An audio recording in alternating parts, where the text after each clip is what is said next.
afternoon, everyone. We are just going to give it 2 minutes to allow a few more participants at armumakwa@yahoo.com. These sessions are over Zoom, and we have been having them every Monday and Thursday in 2021. These are coinciding, of course, with the increase in numbers, both in terms of the number of cases and unfortunately the deaths that we've been experiencing here at Sekitumile Masire, and as well as countrywide. Please mute your microphone during these sessions. If you want to ask questions, we are going to give you an opportunity after the presenter has completed his presentation at the end. We also welcome questions on the chat box. There's lots of moderators who are happy to take these questions as the presentation goes. These sessions are recorded and they are made available after each session, both the full recording session as well as the PowerPoint slides. So we will share them with you, do not worry. And last but not least, we would love to hear your feedback.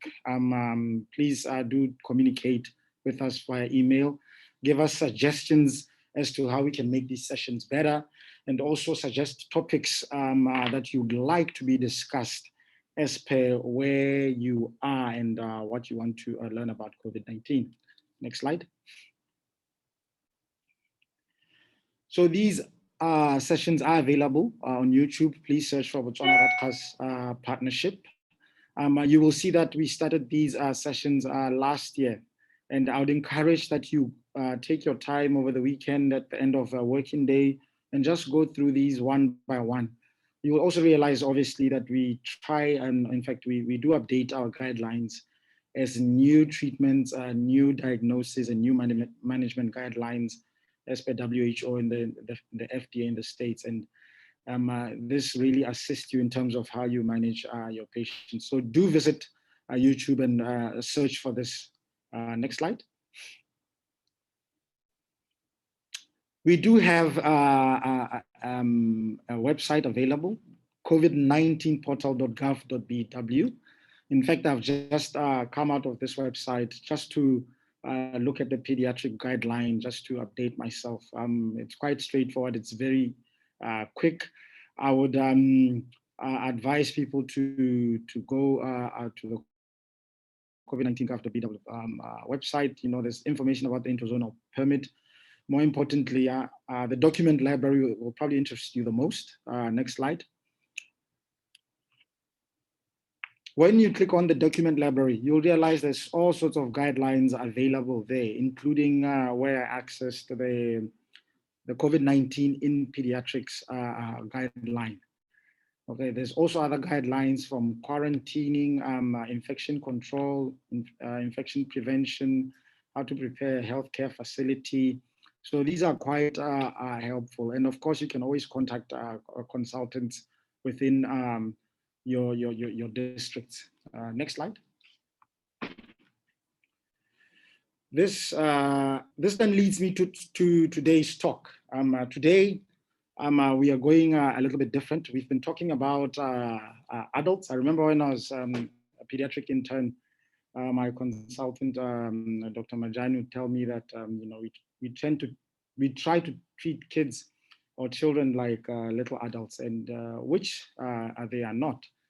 So we are fortunate to have Dr. Jonathan Strisco with us today, who is a pediatrician based at Princess Marina Hospital and the current Global Health Fellow based with the Children's Hospital of Philadelphia. But he's currently with us here full-time in Botswana.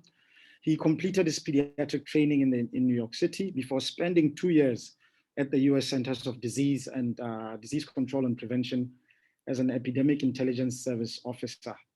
He currently serves with Dr. Mulale and others from the University of Botswana, representing the Pediatric COVID-19 Task Force.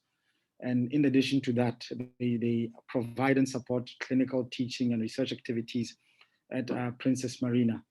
And so he's quite versed or armed to actually give us this talk today on COVID-19 in pediatrics. Next slide. We are fortunate to have you, Dr. Strisco. Over to you. We look forward to your talk.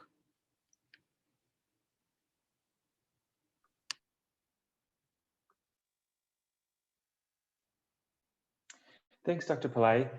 And thanks everyone for tuning in. It's an honor to be able to share with you today. I'll start with where we all generally have to start these days, a review of our latest numbers. As you know, over 100 million cases worldwide, 2.2 million deaths.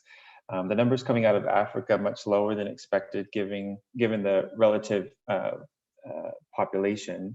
But there's a lot of caveats to those numbers, and I'll point out that the case fatality rate in Africa has surpassed the global rate. So there are some definite nuances to earlier claims that Africa has somehow been spared.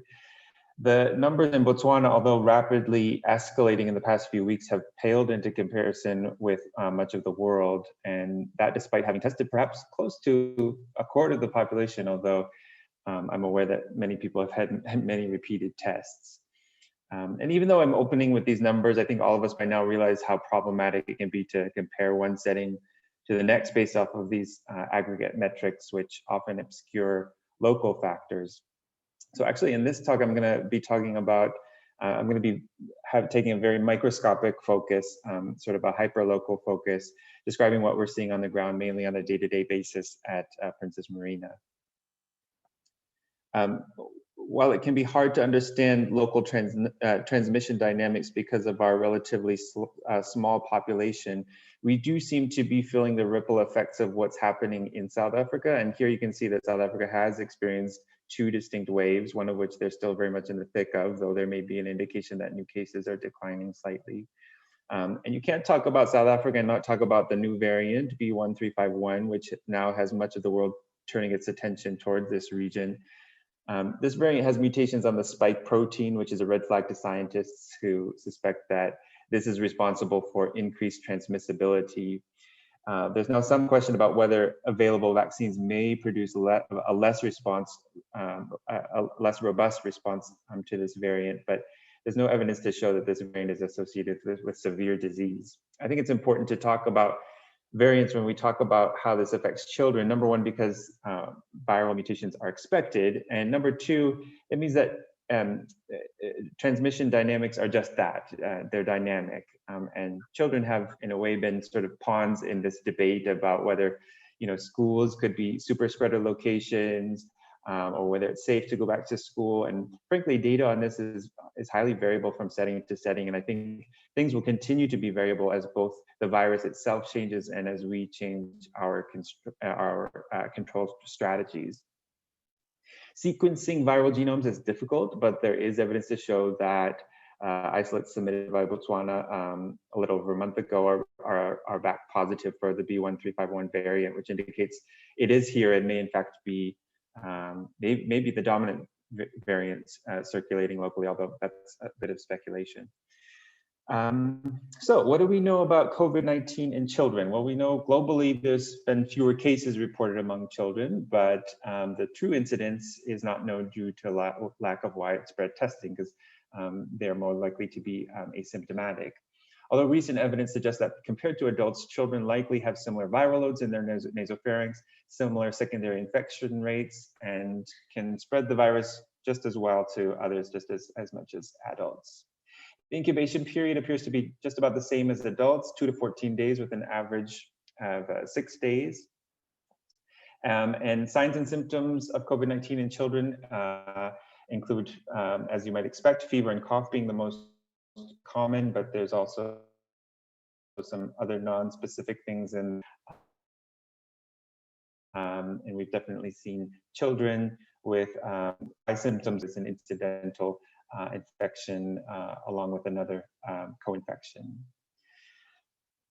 There aren't any good lab or radiologic findings that have emerged to sort of that might be pathognomonic, but you might see either an increased or decreased lymphocyte count, a mildly elevated inflammatory markers like ESR or CRP if you can get one, or mildly elevated liver enzymes. You might see unilateral or bilateral infiltrates on X-ray, but again, nothing pathognomonic for COVID. High-risk groups among the pediatric population, similar to adults, children with obesity, diabetes, asthma, or chronic lung disease, sickle cell or immunosuppression may be at higher risk for severe disease. Also infants, especially premature neonates because of an immature immune system, and also children who are medically complex, so those with genetic, neurologic, or metabolic conditions, or those with congenital heart disease. Neonatal SARS-CoV-2 infections are mostly asymptomatic. Transmission is usually mother to child, postnatal, not usually vertical. And infants born to SARS-CoV-2 positive mothers should ideally be swabbed within 72 hours to rule out vertical transmission, and again 10 days later.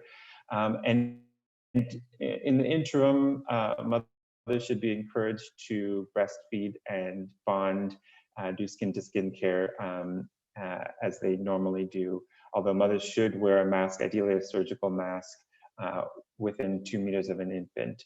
And while breastfeeding, also being in a well-ventilated area is probably ideal. And although SARS-CoV-2 may remain on surfaces, there's no evidence showing that breast cleansing using soap and water can help reduce the transmission, but it's also used as sort of best practice in some settings as well. COVID-19 therapies in children, again, really there's nothing coming to the forefront, and certainly nothing that's being used or recommended here in Botswana, including azithromycin, hydroxychloroquine, remdesivir, or ivermectin. None of those are being used, and the evidence is still very much variable. Dexamethasone may be beneficial in pediatric patients with COVID-19 respiratory disease, especially those who are on mechanical ventilation or those who look like they might be starting to get there. There are insufficient data to recommend for or against the use of vitamin C, D, or zinc, but those are used in some locations in Botswana and theoretically have some potentially some immune benefit. And although venous thromboembolism prophylaxis has been used in adults, it's not readily part of the protocol for hospitalized children, although it's something to consider, especially in adolescent patients or those who have other risk factors for VTE. Critically ill children with COVID-19, we've thankfully had fairly few of them so far. Mechanical ventilation, as we all know, in almost every case is a double-edged sword. You can benefits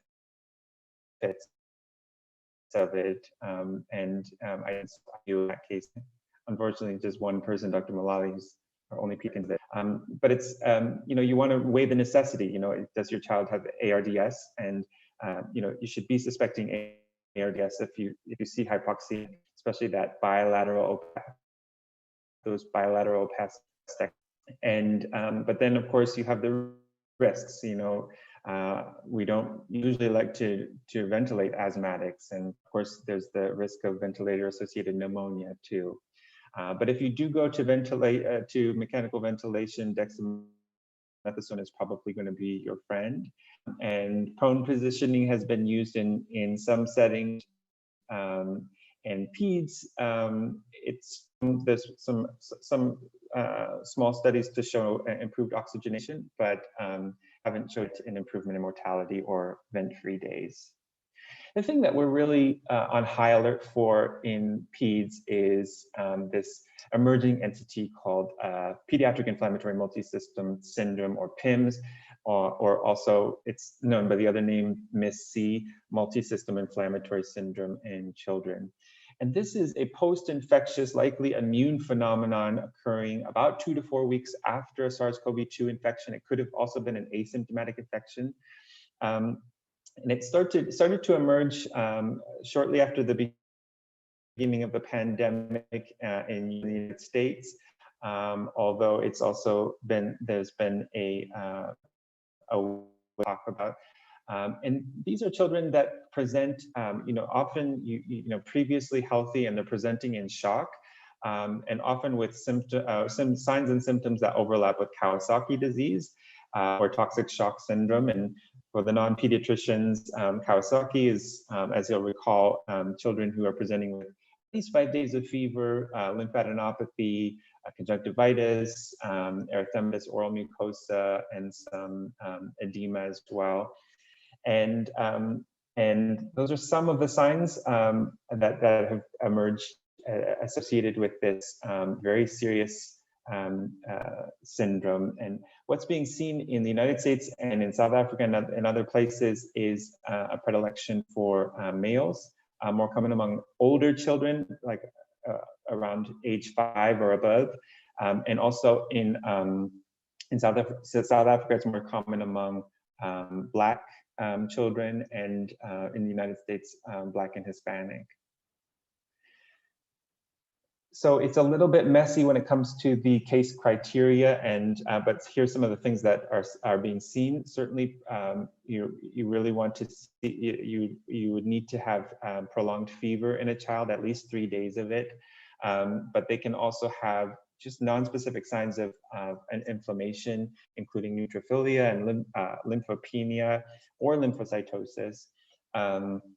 They may have GI symptoms, and there have been several cases of patients who are presenting with fever and abdominal pain, and they actually get taken to the theater for laparotomy for suspected appendicitis, only to find that this is not appendicitis and this is something post-infectious. And the real worry here is that is the end organ damage, especially myocardial dysfunction and oftentimes acute kidney injury. From a case series of 23 children at Tygerberg in Cape Town, again, Black children were disproportionately affected. There was a male predominance. The mean age in years was about 6.5 years.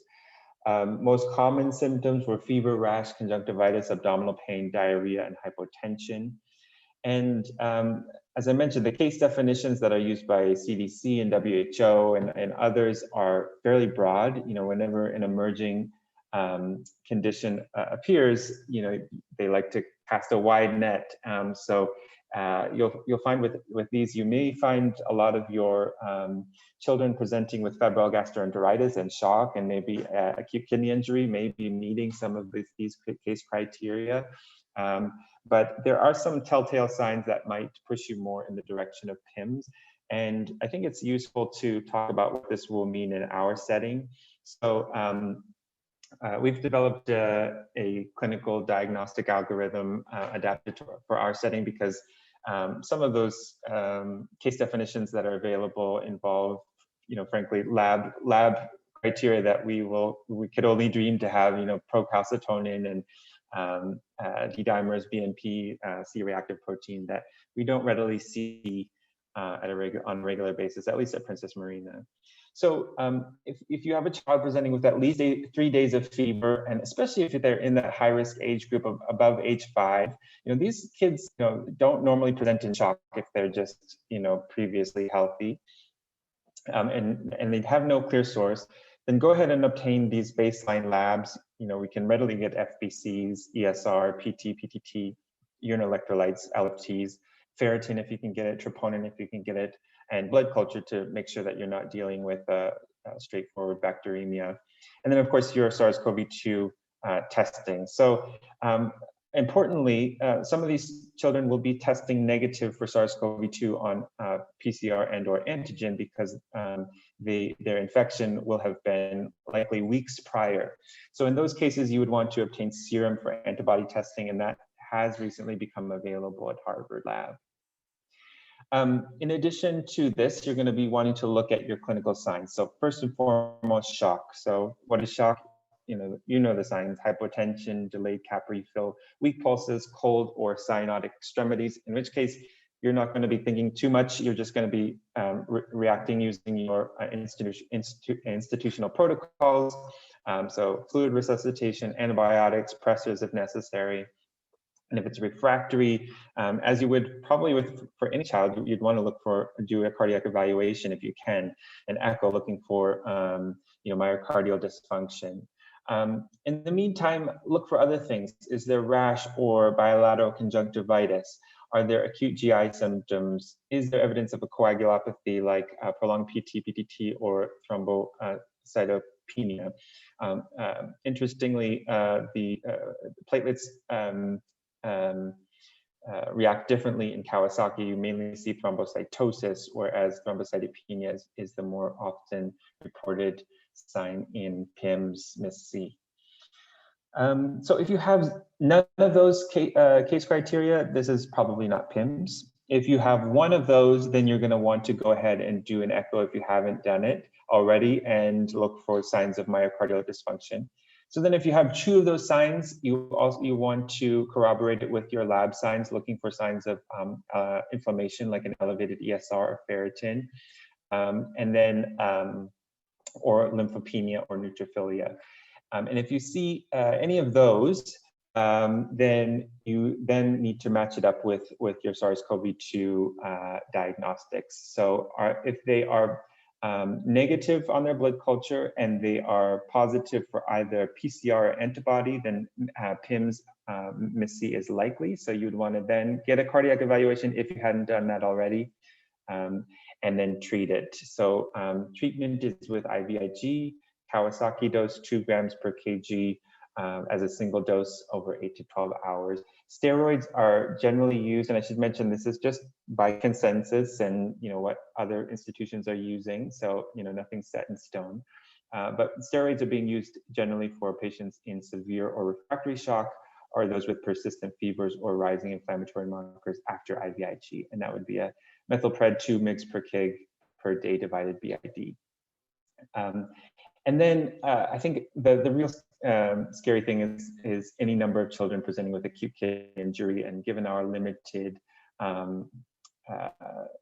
capacity for hemodialysis in our setting, we're really looking to South Africa, namely we have although we don't have a pediatric nephrologist here in country right now, we have one training to be one, Dr. Tembi Mosalekatani, who co-authored this paper looking at peritoneal dialysis for the treatment of PIMS. So that's something to consider when it comes to a PIMS diagnosis. And I think I should point out that just given the age range, you may be seeing this among adolescents, and at Princess Marina, our patient population stops at age 13. So these patients may be presenting to adult wards, or they may be presenting to surgeons for an acute abdomen type of picture. So, and these services may not have PIMS on their radar. So that's part of why I'm here today. So certainly, reach out to your pediatric colleagues if you think you might be encountering this. So COVID-19 in children in Botswana, what's happening here specifically? So there have been over 2,800 cases among children since the beginning of the pandemic, and the definition of children in this case is less than 13 years. That's about an 11.9 positivity rate for our tests.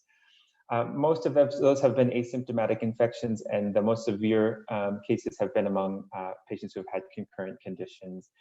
There's been one pediatric death and no cases of PIMS or MIS-C thus far, but with that huge caveat that it may not be on people's radar. So if you think that you're seeing something like it, then go ahead and follow that pathway that I've suggested.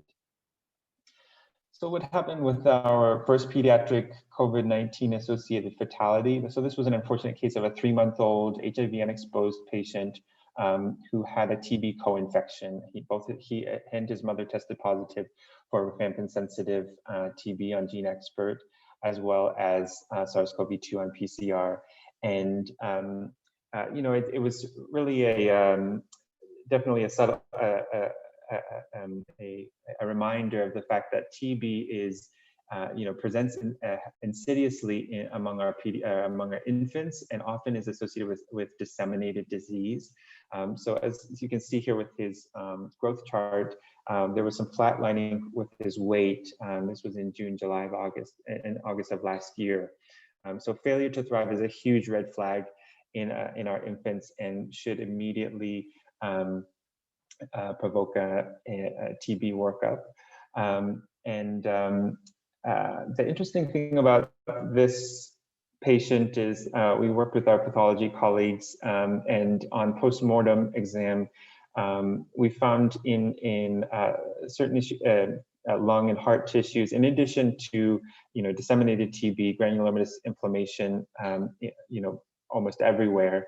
There was also a fibrin platelet thrombi, as you can see with this green arrow, so microthrombi throughout heart and lung tissues.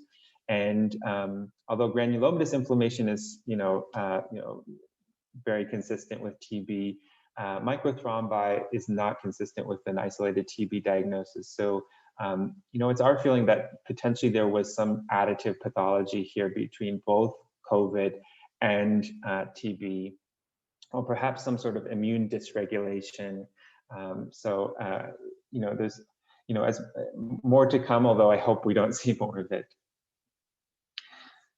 So I'll just switch gears here for a second. I think one of the interesting things about this pandemic has been to see how guidelines, which have been developed in boardrooms or on Zoom calls, have gotten adapted to the real world. And although patients with COVID-19 in theory are transferred to Sekitimina Masira Teaching Hospital, many of them start their journey at Princess Marina, which means that we're on the front lines for at least a few hours or days of the patient's hospitalization. And frankly, there are some specialized services that are not up and running at SKMTH, including NICU level care, which means we are by default the providers for those children. So I thought I'd discuss a little bit about how this pandemic has affected our work and life on our wards, and talk about how, in scenarios where there was no guidance for us, we had to sort of improvise and rise to the challenge which was in front of us. The first thing that we can say about how COVID has affected us here at Marina has been seeing that hospitalizations are down, all-cause hospitalizations. And the reasons for this are likely multifactorial. Certainly improved hygiene practices in the community, hand washing, mask use, that can be cross-beneficial for other respiratory diseases and gastrointestinal diseases, diarrhea and whatnot. Also, school closures will certainly help with those bugs that are spread quickly in school settings. We've also turned down a few soft admissions or transfers when we felt that an alternate plan could be arranged for a child, just weighing the risks of being in a hospital setting. And then I think the more unsettling part of this has been have there been delays to care because of travel restrictions, or even the concern among some families that they don't want to come to the hospital because they don't want to be tested, they don't want to be, they don't want to get COVID at the hospital. So there have been anecdotal reports of patients delaying their care.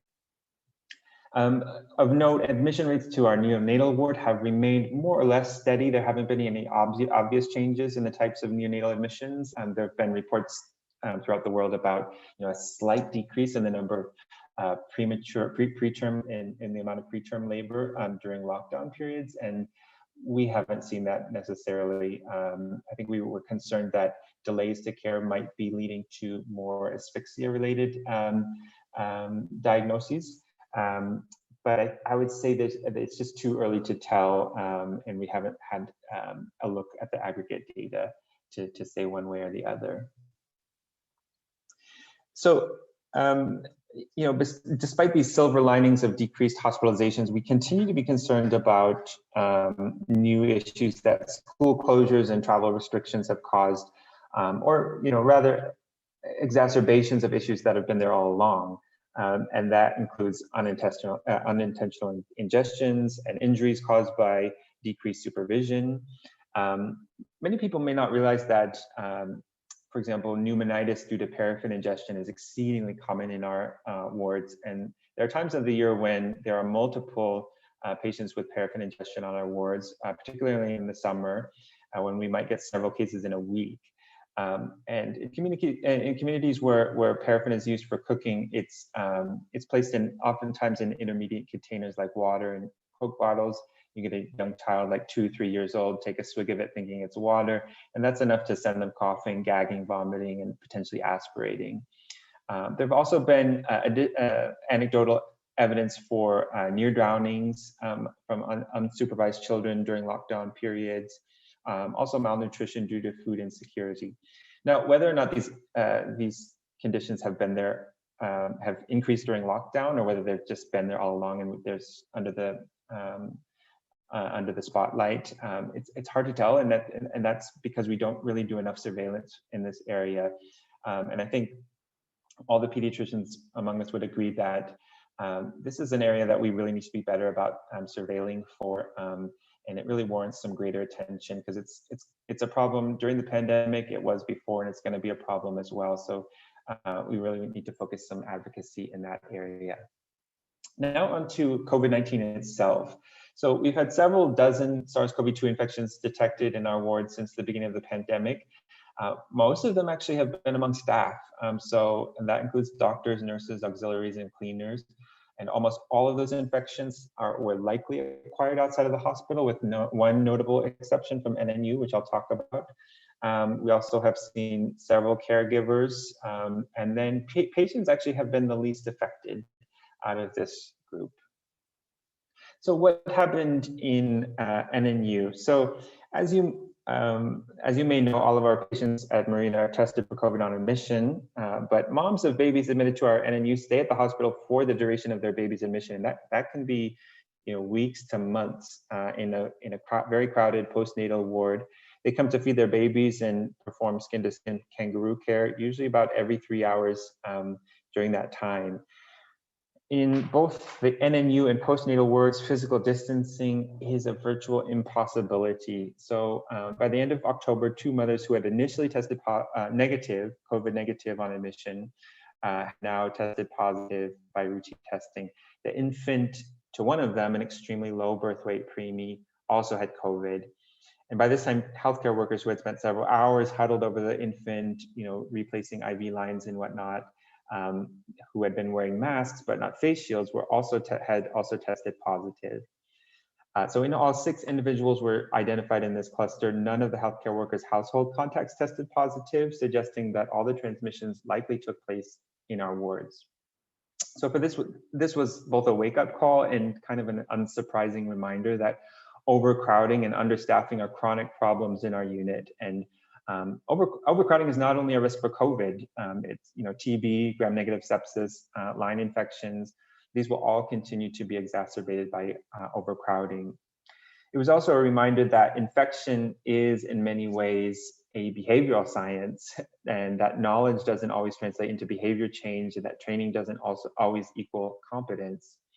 So early in the pandemic, our department became kind of famous for our PPE trainings, which we had a kind of road show. We took it on the road and conducted dozens of trainings for staff throughout the hospital, even at other institutions.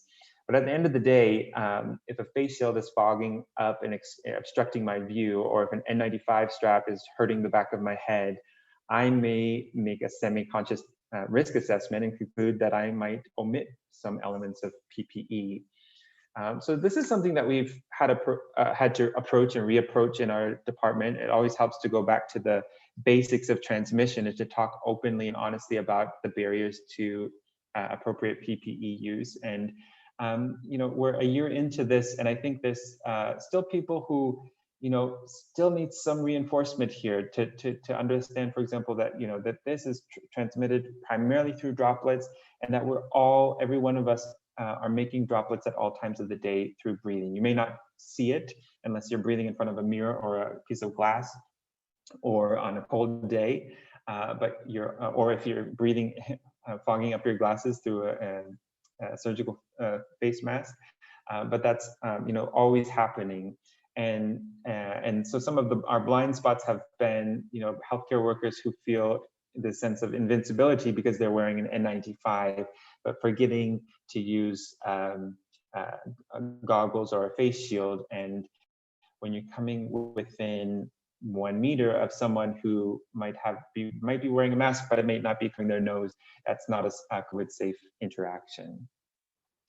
One of the ways that we've also had to adapt is to tackle some of our issues of limited supplies of PPE. Early on, we had to quickly adapt to dwindling supplies of N95s and thus adopted a 72-hour reuse method where one can place a mask in a paper bag after a shift and reuse it after 72 hours under the assumption that the virus is unlikely to survive in the environment for longer than 72 hours.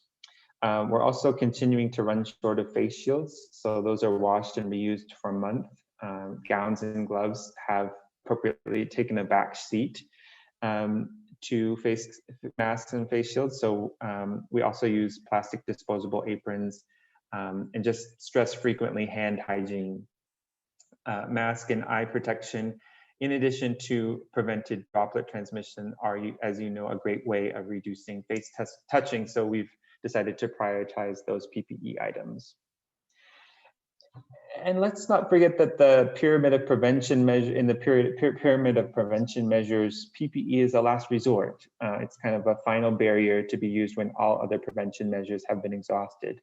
So we've needed to find other ways of reconstructing our environments to mitigate the risk of transmission. So in PEDS, we were able to repurpose a side ward and make it an isolation space, which despite a lot of delays is finally getting up and running.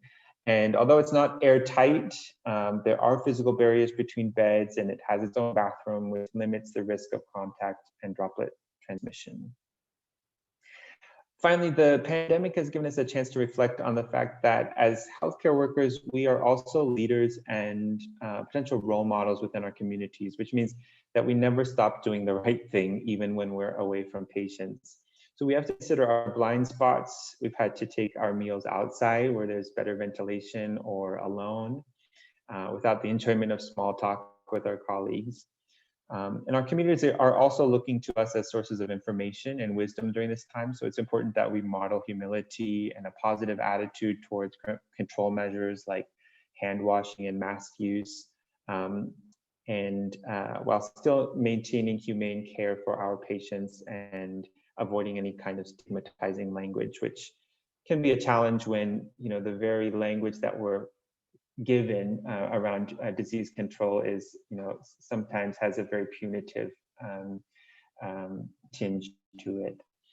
I think we should also be trying to demonstrate some optimism around vaccines. You know, I think it's sort of the default way is to say that you have some sort of misgivings about the vaccine because you think it's being rushed or something like that. But I think those of us who are, you know, seeing the numbers and seeing how variants are, you know, making everything very complex, realize that, you know, vaccine immunity may be the only way out of this. So as much as we don't want to just, you know, blindly, you know, follow somebody's recommendations without doing our own research, I think we should be doing that research on our own and understand that you know, we have so much to gain by as a nation embracing, you know, a safe and effective vaccine. So in summary, I would say, you know, at the risk of being anticlimactic, COVID-19 is telling us what we already know. It's telling us that despite these anecdotal decreases in our all-cause hospitalizations, that COVID-19, that non-COVID endemic illnesses like TB continue to pose a threat to children's health, as was evidenced in our first COVID-associated death. And infection control measures can unintentionally interrupt critical healthcare services, and that includes, you know, ICU admission, and, you know, in regards to our neonatal case of COVID-19, since there wasn't an isolation facility that could accommodate both neonate and mother, though the mom and the child had to be separated for 10 days, during which time, you know, breastfeeding was interrupted. So, you know, those are really important things to remember. And, you know, can ultimately have more of an impact on these vulnerable patients than the virus itself. We were also reminded of the risks of overcrowding and understaffing, and we're reminded that those can precipitate hospital transmission of infections, not only COVID, but other pathogens. And then we found that infection control is largely a behavioral science, but engineering solutions can help. And finally, emerging diseases will continue to test and expose our systemic vulnerabilities, whether it be our limited access to diagnostics, or our chronic understaffing. And I think if there was ever a time to be flexible and to try new things, it would be now. So I think that's where I'll stop, and I'm happy to take any questions. I hope there are other pediatricians on the line that can back me up, including Dr. Malali, but I'm happy to take any questions that may have arisen. I don't see anything in the chat box as of yet.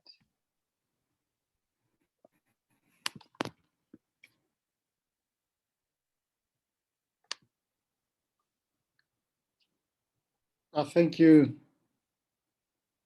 Thank you so much, Jonathan. That was a very, very great talk. I liked how you covered different aspects, not just from a pediatric point of view. I think ongoing measures that we have to take in terms of making sure that we try to keep the pandemic under control in our country.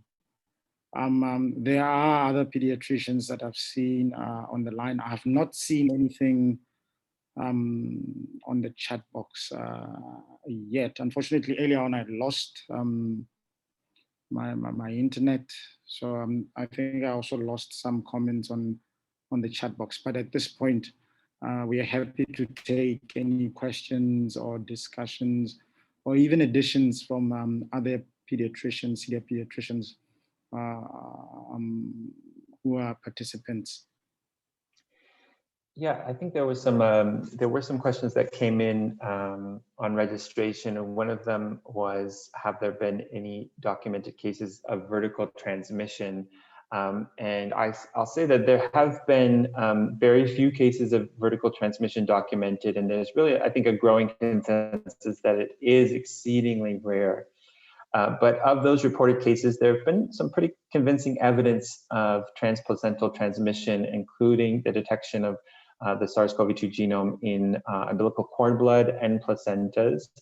And although individual case reports are often subject to a severity bias, there may be evidence showing that there's a strong inflammatory response when it is a transplacental infection. So I think that's generally, some people ask me, is it really necessary to get a 72-hour sample in an infant of a COVID positive mother? And I think that's when it would be useful.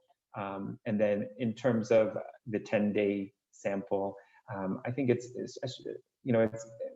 if a patient is asymptomatic, it's not, the end of the world if it's not obtained. But I think it's really useful, especially as we think about the risk for post-infectious phenomenon like PIMS, MIS-C, or if this patient ends up developing respiratory distress, you might be thinking more, COVID rather than, bombing them with antibiotics for a suspected bacterial cause.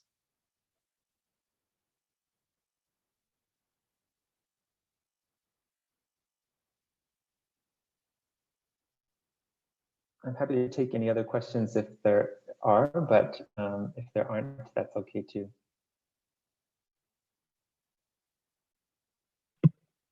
Can I just make a comment? Yeah, go ahead. Thank you, Jonathan. That was very comprehensive, very clear, and it was really a very good talk. So what had been happening is a lot of the moms who were positive and delivered at Marina, if their babies didn't require anything more than routine newborn care, they'd be transferred to Sekitumi. We're not doing that anymore. I think all the moms who are positive now with babies not requiring any kind of care are going home with the mom, which is fine. So for the babies who were being admitted to Sekitumi, I would say probably about 10% of them would have, it wasn't a high number, would have a positive initial test within that first 24 to 72 hours. Now, we're not testing anything else, right? So we're not doing umbilical cord samples or breast milk samples or anything else. So placental samples, whatever. But there's no way to say vertical or non-vertical, but all of those babies have been asymptomatic, even though they were positive. All of them have been asymptomatic and they've done well. So that's one comment. The other thing is there was a question about whether we have the capacity to admit COVID positive pediatric patients in Botswana. We do admit there is a pediatric ward at Sekitumile Masire. It's a general ward. So anything that requires higher care is tricky because the high dependency unit is reserved for the adults. Thankfully, we haven't had many children requiring either high dependency or critical care. But when we do, we take care of those children in the ICU. And that's because our high dependency is usually filled with adults. So we do admit children. So in terms of neonates, the rate limiting step for neonates with COVID-19 has been human resource. So there are no surgical services at Sekitumile, and there's no neonatal service at Sekitumile. So for the neonatal babies, like our preemies or other babies that may need critical care, so far we've taken care of them at Princess Marina, like Dr. Strisco has said. So for the moms who need C-sections, that is done at Princess Marina. For the neonates who need higher care, that is done at Princess Marina.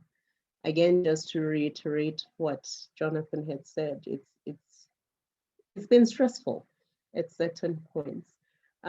Certainly, I think Sekitumile is continuing to look into how we can open neonatal services and some maternal services so that we can better serve neonates, but we're not there yet. Thank you, those are my comments.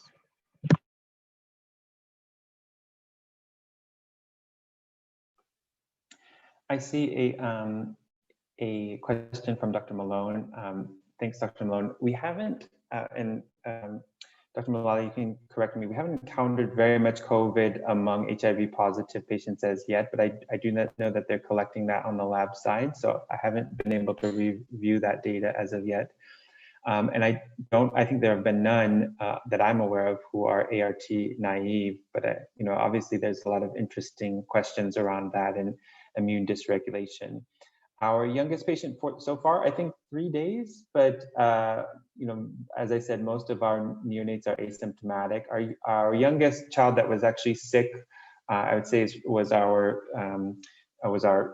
patient described in our NNU cluster, which was by that time was 3 weeks old when she tested positive, an extremely premature infant, and in that case, it was really difficult to determine what was COVID, what could have been late onset sepsis, and what is the normal sort of roller coaster ride of a clinical course for a preemie. Yeah.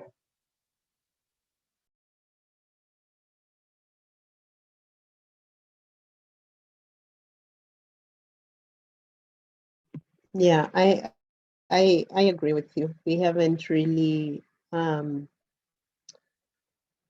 seen any patients with HIV or patients on antiretroviral therapy with COVID in the pediatric population here.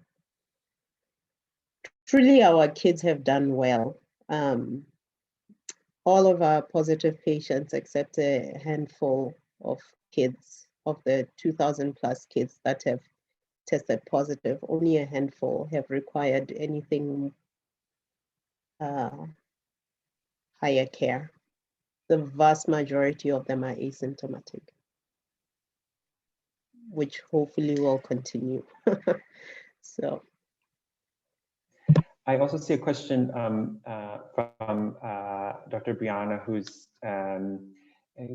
had said that she had a question about the PIMS algorithm, and by all means, this is a working draft of that.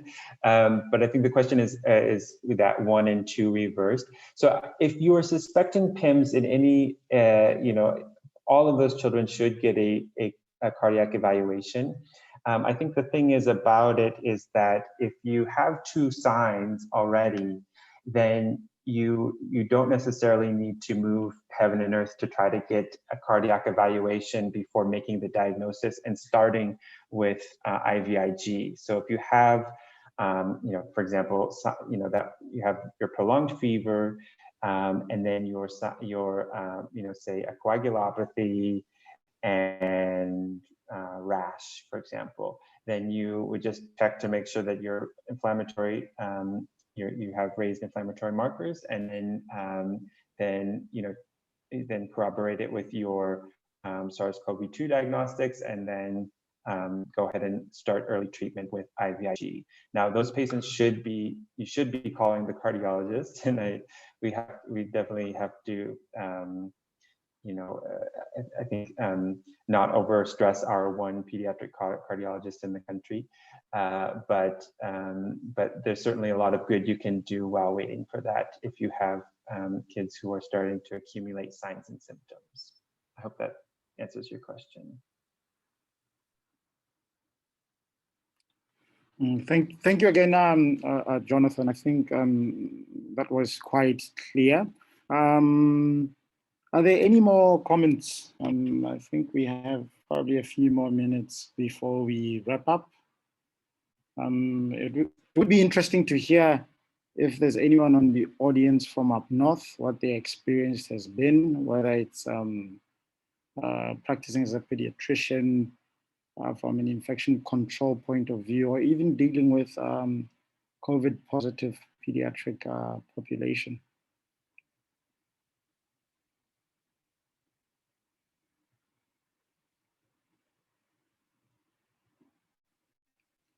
Okay, it doesn't seem there is any more comments. Again, Jonathan, and as well as Dr. Mulale, thank you very much for that talk. It was very interesting. At this juncture, I'd like to invite Dr. Haulati just to give the closing remarks.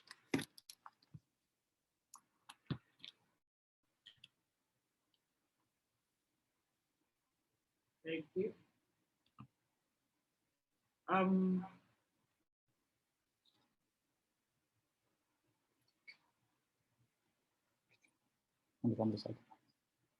Thank you.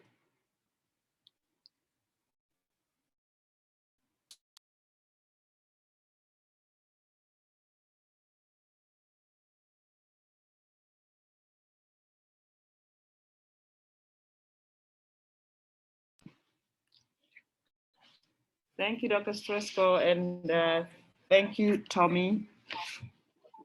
We've come to the end of our 25th webinar.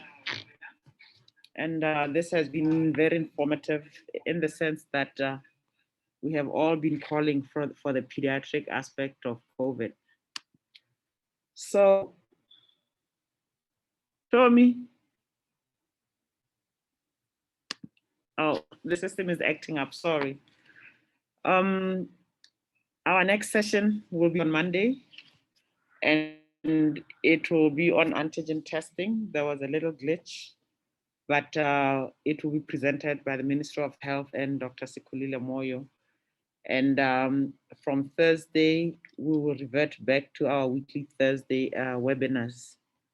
We just felt that for the first few weeks, we had quite a bit to catch up on, especially that we were getting inundated with a lot of questions, especially after the holiday season. I think with that, we'll meet again on Monday. Thank you.